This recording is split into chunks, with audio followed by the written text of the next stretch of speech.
Hi, everybody. My name is Taylor Dowers, and thank you so much for volunteering to conduct our senior exit interviews this year. I'm really excited. This is my first year in the Career Center at Capitol High School, and so I'm excited to just be a part of this whole process um, and to interact with seniors and to interact with all of you. I really thank you again for being here. During this training video, I'm going to be going over three main sections. So first of all, we're just going to talk about how to set up the interviews, how to conduct the interviews, and then also how to submit all the results for our amazing seniors. So I'm going to share my screen really quick, and the first thing we're going to look at is an email that you will all receive from me. So yay, you get in your inbox an email from me, and this is going to start the process of getting these seniors through their interview. So I want to go over this with you just so you understand the format. First of all, there is going to be just a thank you, and both of your emails and names will be up top so that you can connect with your teammate, because there will be either two staff members or one staff and one community member in each team. I have my email up at the top in case you guys have any questions about anything I talk about in this video. And then this is a quick overview. Right here, we're gonna have, what date your cohort is. Now, I should have connected with each of you about cohorts. So what we did is we created 5 cohorts, and each of them has a 3-week date range so that students could sign up for a date range, and then in those 3 weeks, you and your teammate will make sure your interviews are completed. So we're hoping that each team of 2 will be able to interview around 10 students per that 3 weeks.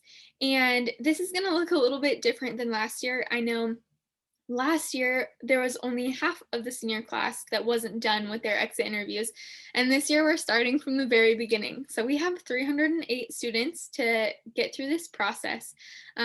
So I would just appreciate, I know you guys are all awesome with communication, and so we might need a little more than 10 interviews for each team, but I obviously don't want to push it much past there. Next, right here, I'm going to have a list of your students. I put in just random names because, student confidentiality, but the staff member, either one or both in a team, will get an email with the first and last names of the students, and then I will add in next to their names their student emails. And the reason I would only send those to the staff members' emails is because of just student confidentiality, and we have to keep that information inside of our district email system. And then there's some instructions. I'm going to go over all of these tips and instructions in this video, but these are down at the bottom. There are going to be links and reminders for you to go over whenever you need it. So the first thing that you guys are going to do, the first section we're going to go over is setup. The first thing in order to set this up is to connect with your partner and come up with a schedule that works for both of you. So these interviews should not take longer than 30 minutes a piece. And you're going to want to maybe come up with time blocks. So let's say for one team, Tuesdays and Thursdays from 9 to noon, that's open for both of you. So then you would want to just set up the start times within that time block and have a list of those to send out to your kiddos. I'm going to show you how to connect with the students next, but you can work with your teammate to set up the schedule either by email, and we just ask that, of course, in those emails you don't include students' names or school emails if one of you doesn't have a district email. The other way that you can set up this schedule is through something called Calendly. Now, I had it introduced to me just a few weeks ago, and I really like it. It's really, really helpful. So I'm just going to show you. I have the link in your email. So if you click on that, then this is the Calendly website, and the website will walk through all the steps of how to set it up with you. But basically, what it is you creating your schedule, and then this site connects to Zoom. And so each time a student comes to your Calendly link, they can select a time from your schedule, and then this website will send the student and yourself a Zoom link. So it is really helpful, but if you feel like you don't want to learn another techie thing this year, I know everything's being done online. So if you feel like either it's too much, you're not interested, or you have a better way, this is not required by any stretch. Just something that hopefully could help you. So once you're in, this is my account, and let's say I set up the 30-minute Career Center meeting for interviews. You can copy the link and send that to your student when you connect with them, which again, I'm going to go over next. But you can also come in and edit, and you can click on when can people book this event. You can select a date range for your cohort dates, and then you can also set custom hours and set up those specific times that work for you, and as if they were appointments that are available for your students to sign up through. So again, not required, just something that would hopefully help and that I really like. So I do want to make sure you guys know that I'm offering these options for scheduling the interviews because in the Career Center, we can't keep track of every team and all of their schedules, and then all of their connections with the students' schedules. So you do need to manage the scheduling yourself. But hopefully these are awesome ways to make it really simple for you. After you've scheduled with your partner, the second thing you need to do to set this all up is to connect with your students. So that's not going to be hard at all because I went off of Brenda Grabsky's email from last year. And so at the bottom of your email, you can scroll down to the attachments, and she has created a sample email for you. So if you want to take this and copy and paste it, do that. If you want to make it more personalized, feel free to change it. But basically, there's a little intro explaining that we need them to sign up. And then right here, you can make a list of times that are available. You could also put your Calendly link right there so that they can click on it and see all times available and sign up through Calendly. And then there are a couple points here that they need to know. So the second bullet talks about reviewing the rubric. And if you can copy the link to the rubric here when you email them, that would be awesome. I have connected the rubric to your main email. So that should be easy to just copy and paste right there. And then they're going to want to make sure that they know how to operate Zoom. We're going to ask them to email their resume to you before their interview so you can just have it for reference and see it. But you're not going to be grading the resume during the interview or before or after. And then it just has some day of tips for them. So, of course, at the bottom, go ahead and change your name if you would like. But there is a sample for you, so that should be easy. And then, if a student responds with any questions about their high school and beyond plan or tasks that they need to complete, please just send them my way or to Angel Elam, because we have the tracking for all of those tasks, and can just lay that all out for them. And it's not true that in every case their exit interview is the last thing that they'll need to do. So we would want to have that conversation. So after you schedule with your partner and you contact your students, then you're going to set up the Zoom links. Definitely have the staff member, if you're in a team with a staff member and a community member, have that staff member set up the Zoom links if you aren't using Calendly, and send those out to the students because you're going to have their emails. If you need any help setting up Zoom links, we did add in this email right here in blue, it says link here to our technology department's resources on setting up Zoom meetings. So I know that they did a great job of putting together instructions for you on how to set everything up in Zoom and everything you would need to know. And then that is going to bring us to conducting the interview. So let's get this rubric up. Again, in your attachments, I created a rubric and made it into a PDF for you. So in order to conduct your interview, you really need to know what the student is trying to convey to you. They have 3 questions that their beyond high school and beyond plan is trying to get them to answer and be comfortable with. The first question is, who am I? And so here's a list of things that we would want them to hopefully mention when they're explaining who they are and who they've been through high school. If they, it would be great if they did also include anything that they learned through Naviance or career cruising in the past years about maybe surveys that they've taken to learn about themselves, their strengths, their personalities, the likes. And then after that, once they know who they are and what their strengths are, what can they become? So we're going to want them to answer what are their post-high school education and or career goals. So because they're good at these things, what are their options? And we want them to have just a clear idea of what those options can be. And we want them to show that they have explored those options. And then next, we want them to explain then how do they become that?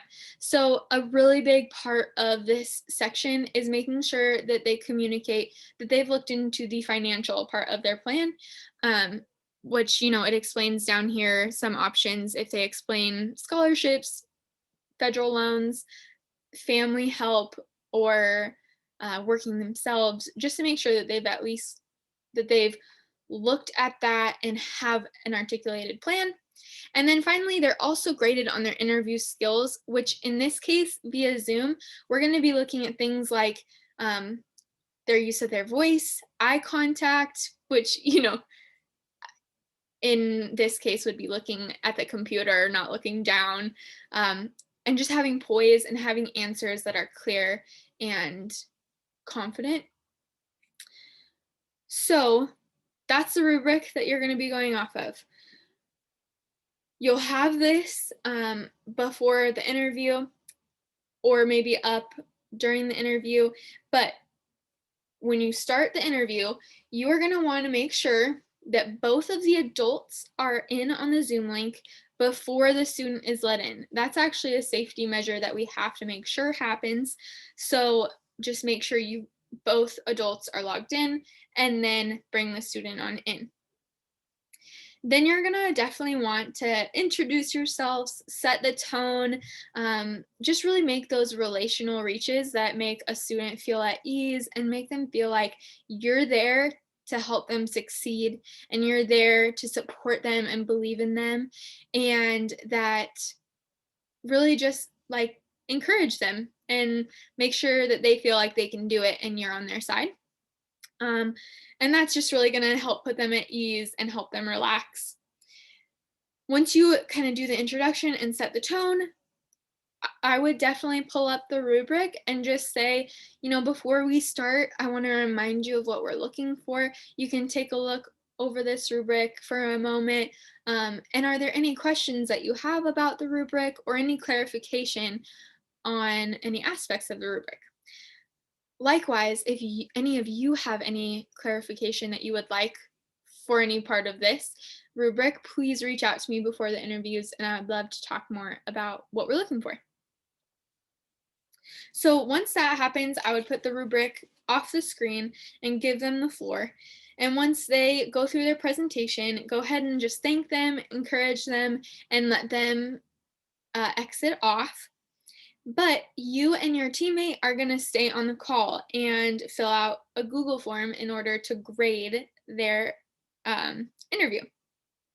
So that Google form is also found right here. It's the virtual rubric link at the bottom of the email. And it's really cool. So again, Brenda Grabsky found this system where you all can fill out a virtual rubric through a Google form, and it will send to me, and I can keep track of all the grading for all the students in an Excel sheet. And so this is what the grading rubric looks like. You'll pull this up together, and there's only going to be one of these Google Forms per student. So, or per student, and that means one per team. So each of you aren't filling out one, but you're pulling it up and you're filling it out together so that you both agree. You're going to put in your email, and then you're going to choose a student. So you can already see right here that there are 3 atoms, and I'm going to go back in. I thought I already did it and it didn't save completely. So I'm going to go in and ensure that every double last name on that list has a first name associated with it. So that shouldn't be a problem when you are grading. And so you'll select your student, and then they have the question, who am I? And there's the 4 parts of the rubric. Either they're below standard, approaching standard, meeting the standard, or exceeding the standard. So you're going to give them a grade for each of those sections, including interview skills. Right here, and then you can leave a comment if you would like. I think that that's always fun and helpful, and we can use that to send to the student once we let them know what their grade is. And then you just need to make sure that we do 2 things. Because this is my first year, and I definitely want to make sure that I just have a backup plan. So first of all, once you fill all this out, please be sure to click submit, because if we don't click submit, obviously, then I won't see those results. But another thing to do is to select this, send me a copy of my responses, just because I think it's really helpful to have a backup plan. That will send you the responses. You can forward them to me and then be done with that. And I will just have kind of a backup paper copy. The other thing that was advised last year that I thought was great is that as you guys are filling it out, if you could write down maybe the student's first name and kind of the grade that you gave them, that would be awesome too. Just so we don't lose anything in the process, and we have like a backup to our backup. So yeah, I think that I covered everything. Submit, forward to me. We covered kind of how to set everything up with scheduling and contacting the students, and then setting up your Zoom link. We went over how to conduct the interview, making sure that there's safety of not letting the student in before both of the adults are in, introducing them and making them feel comfortable, sharing the rubric one more time and making sure they don't have any questions before they start, and then letting them present, thanking them, then letting them go, and then working with your teammate to grade them via this Google form. And then finally, we talked about submitting the results by filling this out, sending a backup copy of the results, and then selecting submit so that all those results populate on my side. So I hope that was super clear, and I've had a lot of fun just during this process. I am so open if anyone has questions before their interviews, during their interviews, anything you need at all. I want to be here for you. So I'm open to answering any and all questions, and I can Zoom with you if you need anything. Thank you so much again for giving us your time and for choosing to just help make these seniors have the best end to their year possible. Okay, thank you so much. We'll talk soon.